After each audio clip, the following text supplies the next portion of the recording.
A glitch at BTC leaves thousands of customers nationwide with no service. And the Ministry of National Security studying new strategies to combat crime. The Bahamas Tonight Weekend Edition starts now. Now in HD.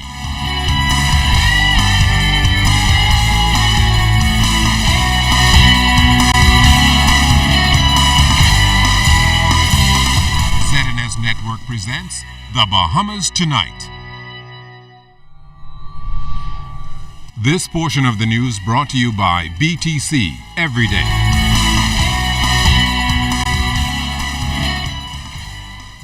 Good evening, everyone. I'm LaDawn Davis, and welcome to the Bahamas Tonight Weekend Edition. Thanks so much for tuning in. A massive outage at the Bahamas telecommunications company knocked out mobile and land services for hours across New Providence and other parts of the country today. The company apparently experienced challenges with its mobile platform, affecting customers, some of whom are still without connections. Starting this morning, some of the landline services were restored, some of the internet services were restored. Pleased to say that now, in the sort of mid-afternoon, we've managed to get up much of the landline services around the country, with the exception of a few islands. There's still some islands, parts of Abaco, Exuma, the southern islands that are still down. That's Senior Vice President of Sales and Marketing Marlon Johnson assuring thousands of BTC customers nationwide that teams are working around the clock to restore their cellular, landlines, and internet services.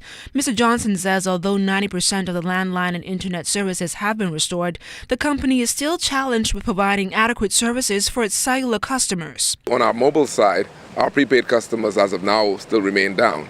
Our postpaid customers are getting service. Some of it is still intermittent, but our postpaid customers are getting services. Our prepaid customers are still down right now, but we are working hard right now. We have all of our vendors engaged internally and internationally to try to get the services back up, and so we're hopeful that today we will have the services fully restored. Johnson says the company has been bombarded with phone calls from irate customers from as early as 1:30 on Saturday morning. He says the company experienced a major malfunction of its platforms at its Ponciana Drive service station. So we're still doing the investigation right now to find out why exactly we had this disruption. We have been building in a lot of redundancies to minimize these kinds of occurrences. Unfortunately, networks around the world still, no matter the level of redundancy, sometimes things will happen.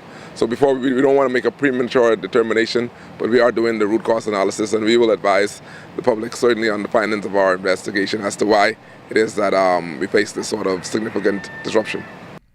BTC officials say while they are not able to comment on the amount of losses the company sustained during this massive disruption, they remain committed to investing millions of dollars into replacing 20 to 40-year-old equipment and are making every effort to eliminate frequent disruption in service. Now on Friday, the CEO of BTC, Jeff Houston, announced that the company has spent about $150 million on capital upgrades. He said an additional $50 million may be spent over the next 12 months to improve the quality of service for customers and to provide power and speed. With more than 4 million calls daily, the goal at BTC is to improve services to customers. BTC anticipates that full restoration will be completed before 8 p.m. tonight. The company will provide some measure of compensation for the inconvenience and will announce details in the coming days. While the fight to reduce crime continues, National Security Minister Dr. Bernard Nottage says talks are underway with other countries to see what initiatives they have introduced to successfully combat crime. He says the government has also communicated with the Inter-American Development Bank on crime data collection and its usage. Now, regarding Operation Ceasefire, Dr. Nottage explained that 2 more elements will be added to this program. One of them is the use of violence breakers, or persons who would have had encounters with the law, but are now reformed and can help guide young people in a different direction. The ministry will also use a shock treatment program to expose young people to what happens when they obey or break the law. The Minister of Youth, Sports and Culture also commenting on the growing number of young people involved in criminal activities. Questioned on how to improve the situation, Dr. Daniel Johnson noted that service programs such as the Governor General's Youth Awards could very well be the cornerstone of a national service program.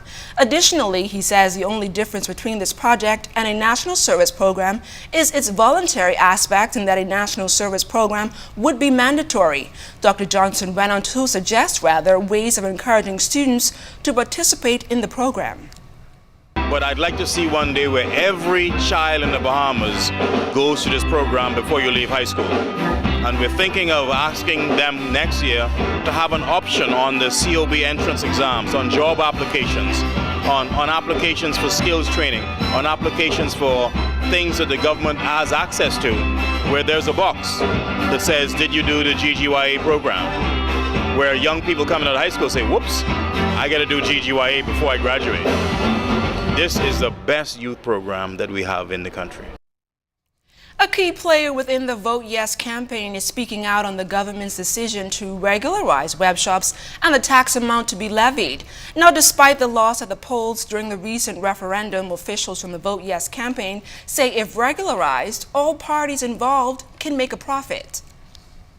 Supporter of the Vote Yes campaign and accountant Philip Galanis applauds the government's decision to regularize web shop gaming.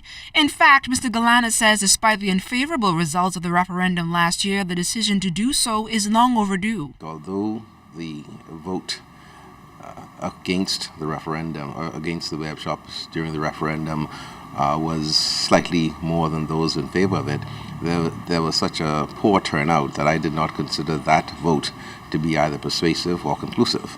And so I'm happy that the government, recognizing that this is something that has been with us for many decades, and something that's not going to go away. But the big question is, how much money should the government tax web shop operators? Well, Galanis responded this way. The annual take or turnover for the business was somewhere in the region of $400 million.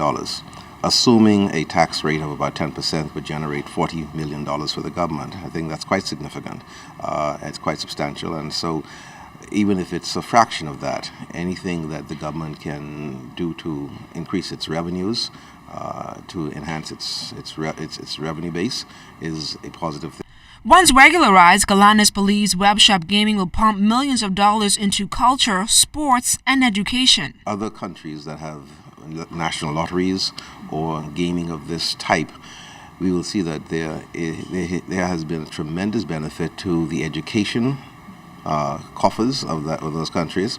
We know without question that we need to do all we can to improve and increase the education of this country. We need to certainly move beyond the D level, D average, which is what we have currently, which we have experienced for a number of years. And I think that if we earmark funds for education, that would be a step in the right direction. It would be a very positive thing for the economy.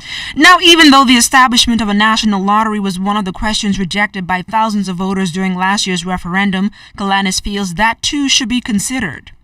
The general sense was that we're not sufficiently large to have a national lottery. That, I think, was the position that was initially taken. I think that we should explore all avenues, though, not take anything off the table, continue to look at the possibility of it, the viability of it, and if it makes sense, then proceed.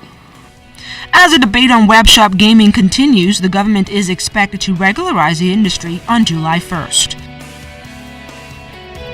Coming up, a closer look at a key agency of the government and its fiscal impact on management. That story and more coming up.